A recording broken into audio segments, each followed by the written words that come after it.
हरियाणा, महाराष्ट्र आणि त्यानंतर दिल्ली विधानसभा निवडणुकीत भाजपने अभूतपूर्व यश मिळवलंय. यामुळे भाजप कार्यकर्त्यांचं मनोबल आणखीनच वाढलं आहे. लोकसभा निवडणुकीमध्ये 400 पारचा नारा देणाऱ्या भाजपला 240 वरच ब्रेक लागला. यानंतर भाजपने मनगळ झटकट कार्यकर्त्यांमध्ये नवा उत्साह आणि चेतनेचं वातावरण तयार केलं आणि या तिन्ही राज्यांमध्ये विजयश्री खेचून आणला. लोकसभेला जरा पालवी फुटलेल्या इंडिया आघाडीला भाजपने झोपेतच ठेवलं. या दोन्ही राज्यांमध्ये एकापाठोपाठ एक ऐतिहासिक विजय मिळवला. यानंतर भाजप आता बिहार विधानसभेकडे आपला मोर्चा वळवताना दिसते. लोकसभेला जरी भाजप सर्वात मोठा पक्ष ठरला असला तरी त्याला सरकार स्थापन करायला एनडीए मधील इतर मित्र पक्षांचा आधार घ्यावा लागला. मात्र आता भाजपचा आत्मविश्वास पूर्णपणे वाढला आहे. विशेषतः दिल्ली विधानसभा निवडणुकीत मिळवलेल्या विजयामुळे भाजपला बिहार काबीज करण्याची शक्ती मिळाली असं म्हणणं वावगं ठरणार नाही. हेच आपण या व्हिडिओच्या माध्यमातून जाणून घेणार आहोत. नमस्कार, मी आशेष आणि आपण पाहत आहात वन इंडिया मराठी. दिल्ली विधानसभा निवडणूक आणि विशेषतः मिल्कीपूर विधानसभा पोटनिवडणुकीत भाजपने मोठी बाजी मारली. यामुळे भाजपचं आगामी बिहार निवडणूक जिंकण्यासाठीचं मनोबल वाढलं आहे. लोकसभा निवडणुकीत उत्तर प्रदेशातील फैजाबाद लोकसभा मतदारसंघात भाजपला लाजिरवाण्या पराभवाला सामोरं जावं लागलं होतं. अयोध्या हे याच लोकसभा मतदारसंघात येतं. ही उणीव भाजपने मिल्कीपूर पोटनिवडणूक जिंकून भरून काढली आहे. भाजपने या पोटनिवडणुकीमध्ये सपाच्या उमेदवाराला धूळ सारत लोकसभेतील पराभवाचा बदला घेतलाय. खरं तर गेल्या 2 वर्षांपासून भाजपने बिहार विधानसभेसाठी मोर्चे बांधणी करायला सुरुवात केली होती. मोदी सरकारने मागील 2 बजेटमध्ये बिहारसाठी तिजोरी खुली केली आहे. देशात नुकत्याच 3 राज्यांच्या विधानसभा निवडणुका पार पडल्या.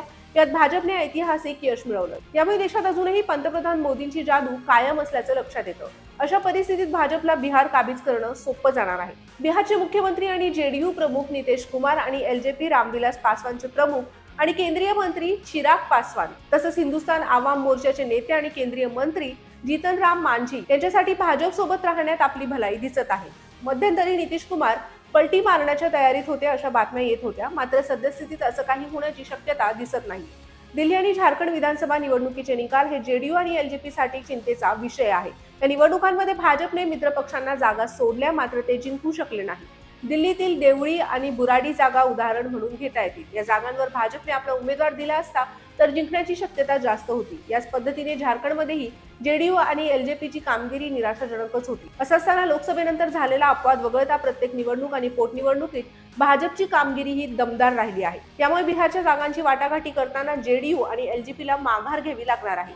त्यांच्या खराब कामगिरीमुळे आणि भाजपने केलेल्या चांगल्या कामगिरीमुळे त्यांची बार्गेनिंग पॉवर कमी होण्याची शक्यता आहे. या पक्षांना दिलेल्या जागांवर एनडीएला काही फायदा झालेला नाही असा युक्तिवाद भाजप करू शकतं. यामुळे भाजप एनडीएत अधिक बलशाही होण्याची शक्यता आहे. तर दुसरीकडे भाजपची साथ सोडणं या दोन्ही पक्षांसाठी परवडणारं नसणार आहे. तिकडे काँग्रेस प्रणित इंडिया आघाडीची स्थिती यापेक्षा काही वेगळी नसणार आहे. दिल्ली विधानसभेच्या निकालांमुळे एक है तो सेफ है या घोषणेला इंडिया आघाडीतील पक्षांनी मनावर घेणं गरजेचं आहे.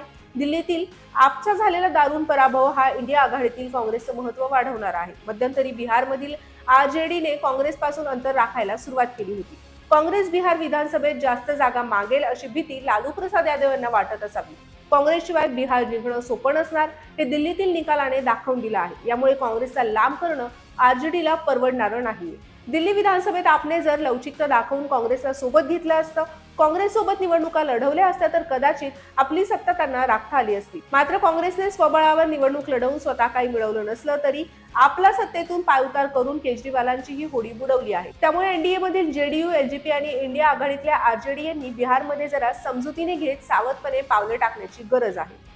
मंडळी, हा व्हिडिओ तुम्हाला कसा वाटला हे आम्हाला कमेंट सेक्शन मध्ये नक्कीच कळवा आणि अशाच व्हिडिओसाठी आमच्या वन इंडिया मराठी या चॅनलला आता सबस्क्राईब करा.